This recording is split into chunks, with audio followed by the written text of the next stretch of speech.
Humans have a lot of questions. I remember when I was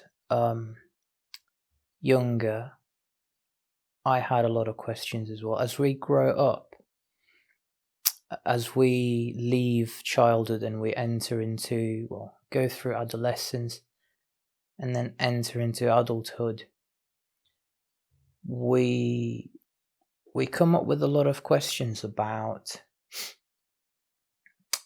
existence, life, the universe, your own existence, death, the meaning of life, the purpose of your life. Is the life after death? And some, perhaps a bit more sensitive people, for want of a better word, they keep pondering these questions. Other people who are not really less sensitive, but perhaps they find it less painful to suppress these answers, to avoid them, because these are answers that, as humans, they make us feel very insecure, they're very frightening answers, questions, and they are precisely, they're frightening because we cannot find the answers to them. And so, I used to spend many nights thinking about these things. I was the kind of, as a teenager and then as a 20-something-year-old, I was eager, I was yearning to find answers to my questions. And I was religious as a kid growing up, and I thought that my religion surely would give me the answers. But it did not. And I kept waiting and waiting, and I wasn't getting them. And I think a lot of us just decide to put this to one side and dive into life with all of its games and opportunities for amusement in a very sort of philosophical sense. There was a philosopher called, if I remember correctly, Pascal, and he talked about this idea that in French was called, and pardon my French, divertissement. Well, the people who speak French now, they're gonna hate. No, they're not gonna hate. Just kidding. But divertissement, it was this idea that there's a feeling of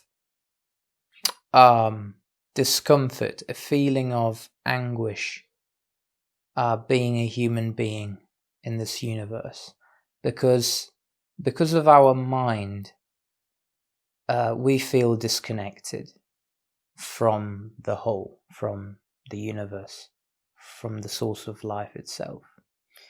Unlike animals, unlike plants, when you look at plants, when you look at animals, you may feel perhaps that they are completely at one with all that is. And the downside of having a human mind is that with our intelligence, there comes a level of disconnect, because we are self-conscious, unlike animals and plants that are not self-conscious.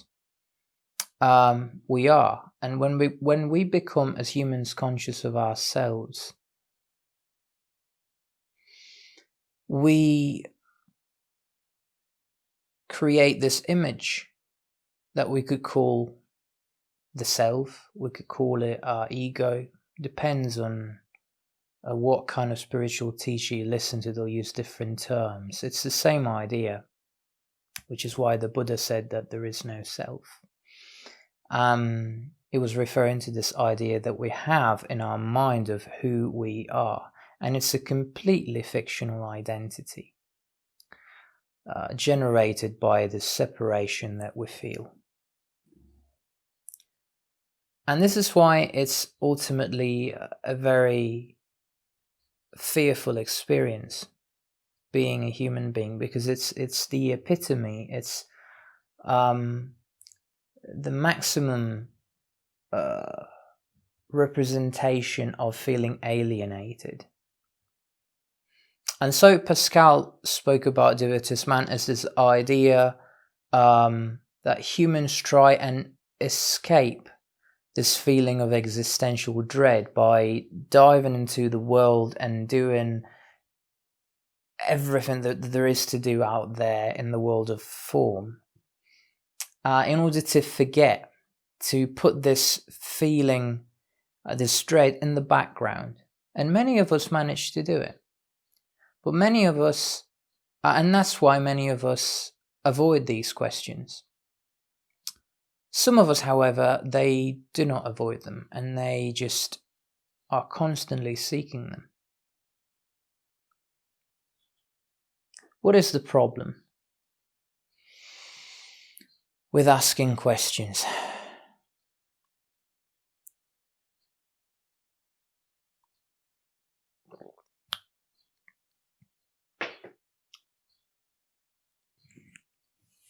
So I was a kid, and I told my mother I still have a very good relationship with my mother growing up, and she was sort of a role model for me, because she can be quite a mature and quite profound person at times, a beautiful human being.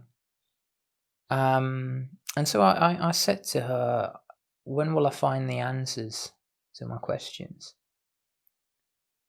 And it's funny, some kids might ask their mums, where is the milk? And I just went like, Mum, when will I find the answers to my questions? They're in the fridge. Jesus. And she said to me, don't worry, the answers will come. And she was right in a sense, but not in the sense that the answers actually came. In a much better sense, in the sense that the questions dissolved in the first place. So while I spent many years asking myself a lot of things about my faith, about the existence of God, about life after death, instead of finding an intellectual answer, the questions ceased to have any importance. They were not, in a way, necessary anymore for me to attain peace. And to this day, I feel that that is the case. It's just, the questions just dissolved. So,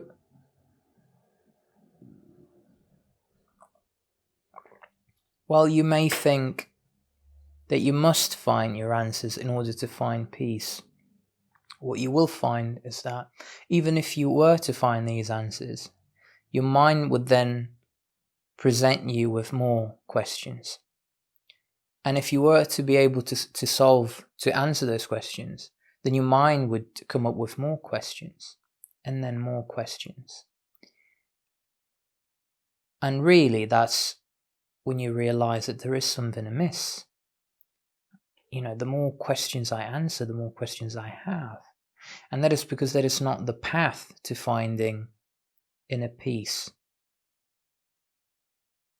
Because these questions are the product of your mind.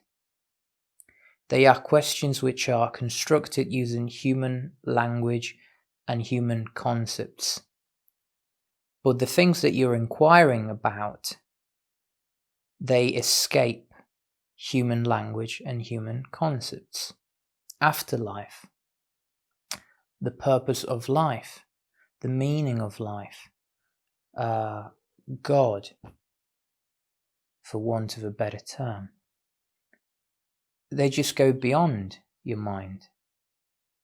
And so while you're trying to capture these concepts, you cannot, not with your mind. And so is there a way at all to find these, to attain peace, despite not being able to answer our intellectual questions? And the answer is yes, you can.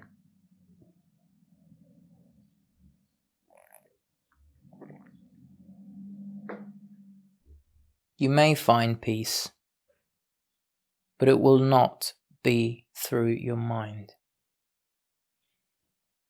If peace is to be attained, the mind must be transcended. And how do we do that? We do that by being mindful, by being present, being connected to the present moment. You breathe in, you breathe out, you're aware of what's happening around you. You're aware of your thoughts, but you do not necessarily believe or follow or act upon your thoughts. And that will include the questions that you have. You'll watch them as they arise, and you'll watch them as they dissolve.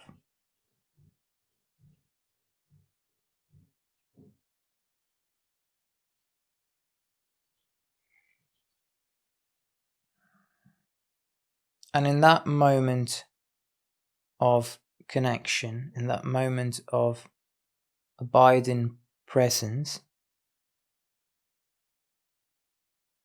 you can attain peace. And that is when the questions cease to have any importance and they dissolve.